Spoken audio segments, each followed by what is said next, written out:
Hi there, and welcome to Real Talk in ELT, a podcast about the reality of teaching English. I'm your host, Kelly Pennington. Thank you for joining me today. Hi there, welcome back to another episode of Real Talk in ELT. It's just me today, just me. And this episode is sponsored by, no, I'm just kidding. This episode is inspired by a input session that I had recently with a CELTA group. And I was observing the input session. The main course tutor was giving a session on phonology. And I started having some reflections while I was watching this. And there was a couple of things that I wanted to chat about just to kind of give my 2 cents and kind of what I saw. And I think what people have as a lot of fear in terms of phonology. So English is my first language. I don't know if y'all know this. No, but English is my first language. And my formal education, it has always been in I started looking into engineering, and then I switched out of the military university into a regular university. I was looking into accounting at first, and then I decided to move into business management with more of a focus on human resources, et cetera, et cetera. So literally my formal education has nothing to do with education at all. And so while I was observing this, I should say that after I arrived in Brazil and decided that I wanted to become a teacher, I did go through formal training, and I have become certified as an English teacher for adults, and I've done other things. However, my initial undergraduate degree was not the 3 areas that I was working on have nothing to do with languages or education. So as I was watching this session, what I realized was the group of teachers that we have, they're all Brazilians, and they're a great group. I really like them. They're so fun. And they come from all different backgrounds. I think one of them is like an architect. Somebody else comes from business. So, and then some of them are, that they have gone through pedagogia, letras, like literacy or education, or So it's kind of a mixed group, which is actually quite nice. So the assumption, I think, sometimes is that phonology is left to, this is gross to say, I'm not saying that I support this idea, that phonology and pronunciation should be left to native speakers or native-like speakers, which is icky. That's just a terrible assumption. I think that some teachers whose mother tongue, whose L1 is different than the language that they're teaching, I think sometimes they feel uncomfortable talking about pronunciation. But if there's anyone who's an expert in it, it should be you, because obviously you study and you're a professional. So trying to, build up that confidence that it doesn't matter what your first language is. If you speak a language and you're teaching that language, you are the model, you're the source of information. So you should be giving instructions and correcting and helping your students with the pronunciation and the phonology part of the language.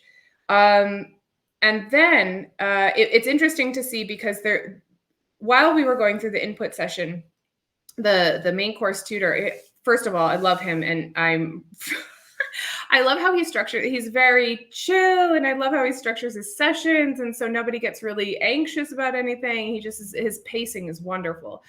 And so it's interesting because we have this mixed group, and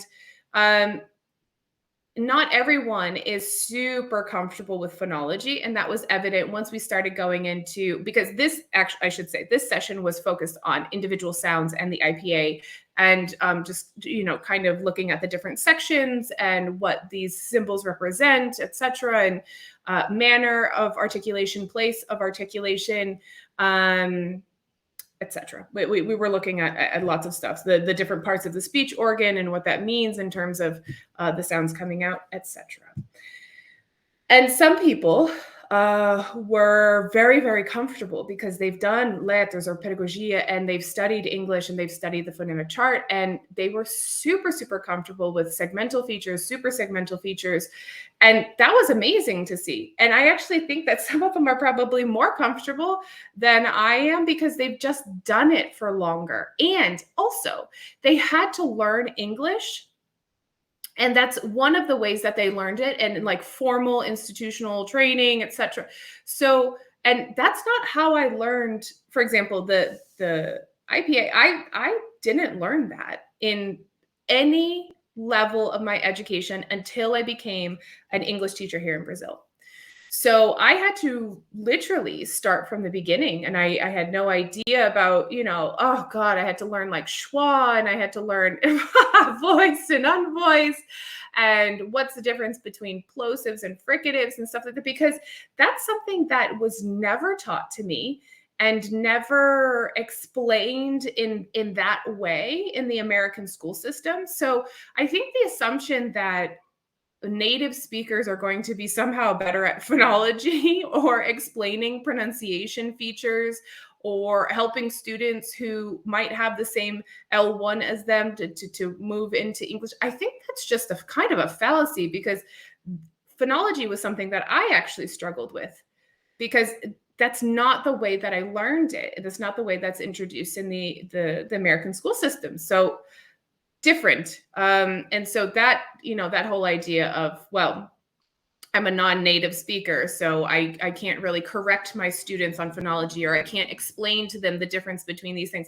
Absolutely wrong. Because actually, I think sometimes, I'm going to say sometimes because, we can't make absolutes here, but sometimes I think non-native speakers of English are actually better at explaining some of those things because they had to go through that process. And going through that process and learning, if they've done letras, pedagogia, if they've studied, if they're doing courses like, not necessarily the initial courses like CELTA, but CELTA does introduce it, obviously. But if they've read anything like Sound Foundations from Adrian Underhill, or looked at anything from Mark Hancock, who does an amazing job with all of his pronunciation things too. Take a course with Taylor Vega and Mark Hancock if you have a chance. They have courses online all about pronunciation. Anyways, people who are non-natives are actually usually better because they had to learn it. They had to force their mouths, their speech organs, to do different things.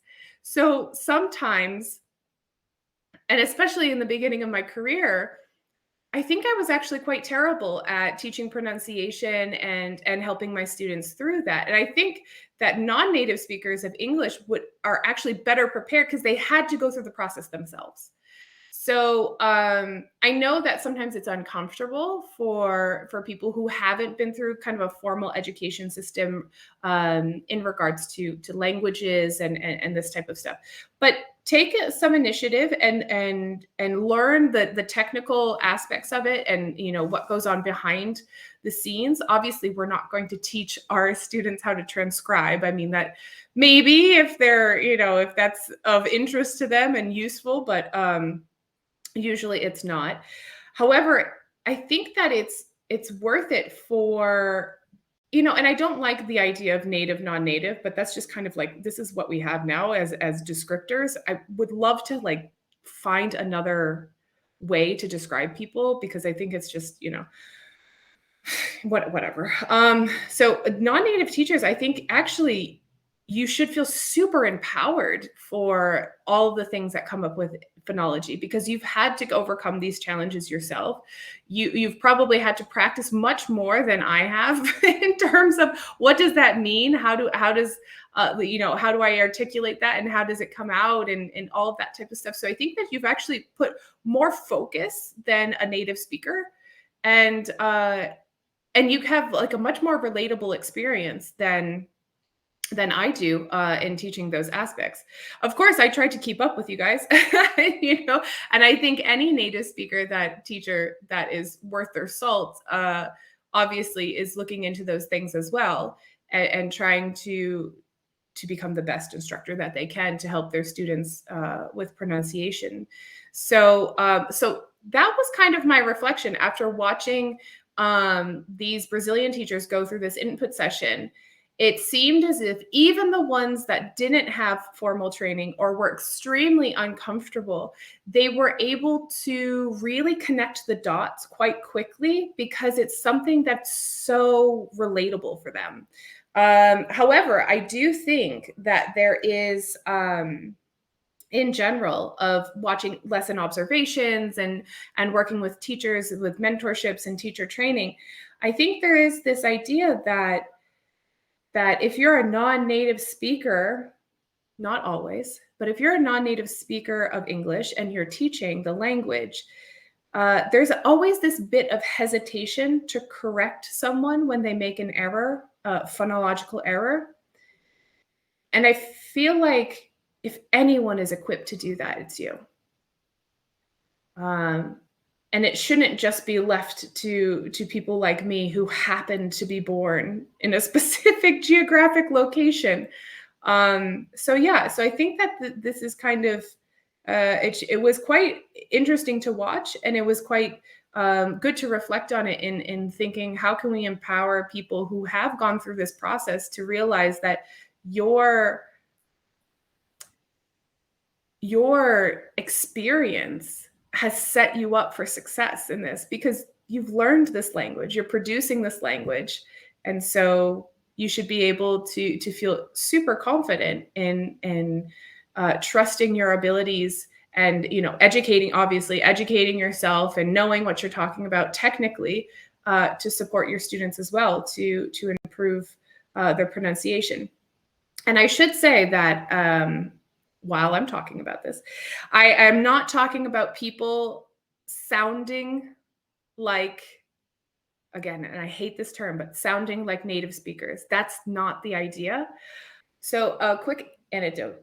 While before I leave you, because this was very appropriate for, and actually, this is what prompted the whole idea of like, oh, I could make a little podcast about this. Was that I went to a podólogo recently because I like to have my feet nice and soft and super well taken care of. Anyways, so I had never been to this woman before, and she was lovely, super nice, definitely going back. My feet, by the way, are fantastic. And I have no issues with my feet. So anyways, so I went to her and we were sitting there chatting and she was doing the whole thing. They, check they do the whole process on your feet, just kind of keeping them healthy and everything else. And so anyways, she was doing this and we were chatting and she obviously realized that I was American or that I was a foreigner because we were speaking in Portuguese and she was asking me, and then we were sharing, information about all sorts of stuff because that's what happens when I go places and I get chatty and I sit there and I was talking to her. And so at the end of the session, so we were chatting, totally understanding each other, and everything was fine.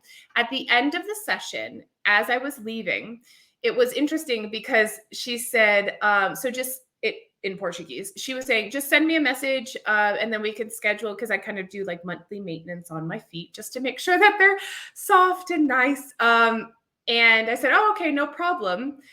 And she said, you can just write it like, she was like saying what she wanted me to write to her. And she said it normally. And then afterwards, she said it in my accent because I have an accent. Obviously, in Portuguese, I have an accent. And I started laughing. I thought it was adorable. And she was like, you're so cute. And then I laughed and we said bye and it was fine. And it was so funny to me because she said, it's so weird that you still have an accent. You've been living in Brazil for over 10 years. I was like, of course I still have an accent. Why would I lose my accent? I'm never going to lose my accent because I'm an American, like, and I'll always be, that's my history and that's where I'm from. And that's me. And so I'll always have an accent in Portuguese. If I, start speaking 5-10 other languages, I'll have an accent in those 5 or 10 other languages. And so for me, it was funny because lovely woman, but she thought that because I had like at some point I would have to lose my accent because I was speaking in another language and living in the culture, and I had been here for over a decade. So her assumption was eventually I'm just going to sound like I'm Brazilian. But I will never sound like I'm Brazilian because I'm not. And that's what's great about it, because I can sit here and have this whole conversation for 2 hours. My feet are getting done. I was really relaxed and we had a lovely conversation for 2 hours. Nobody had any issues understanding each other. And isn't that wonderful that we can communicate in the same language? And even though you can identify that some of the things that I say are a little different because I have an accent, that's who I am. So that it was just kind of a funny little thing that happened to me, and I was like, yeah, no, I'll always be this way. I'll always sound like this because that is who I am. I am American and I speak another language. And for any other teachers, you are who you are and you speak English. And that doesn't mean that you have to sound like you never spoke another language or you never came from another place. No, that's part of your identity. You're never going to lose that. But because you came from another place, because you speak another language as your first language, and you've learned another language, you have all of that experience to help your students. So, yeah, and if you are a native L1 English speaker, please take the time to understand what actually happens in the mouth, in the speech organ, in the manner of articulation, so that you can help people feel more confident speaking in the language that you're teaching. So that's it for my rant today. It wasn't too ranty. Actually, it was really, really positive because I had such a wonderful experience with the CELTA teachers and with my mentees and everybody else. So I think that people should really just take ownership of this and run with it. You guys are doing a great job. So educate yourself, obviously. The whole idea is to become intelligible and be able to communicate. But you never really lose yourself. You never really lose your identity, no matter how long you've been speaking a language. You'll always be there. So that's it for today. And I will be back with more episodes. So, periodically, I'm always here. Thanks again for listening, and I'll see you soon. Ready to join the conversation? Head on over to Instagram at Real Talk and ELT Pod or at Kelly Pennington ELT and send me a message. That's it for me. Take care of yourself, your health, your vibe, and your tribe. Until next time.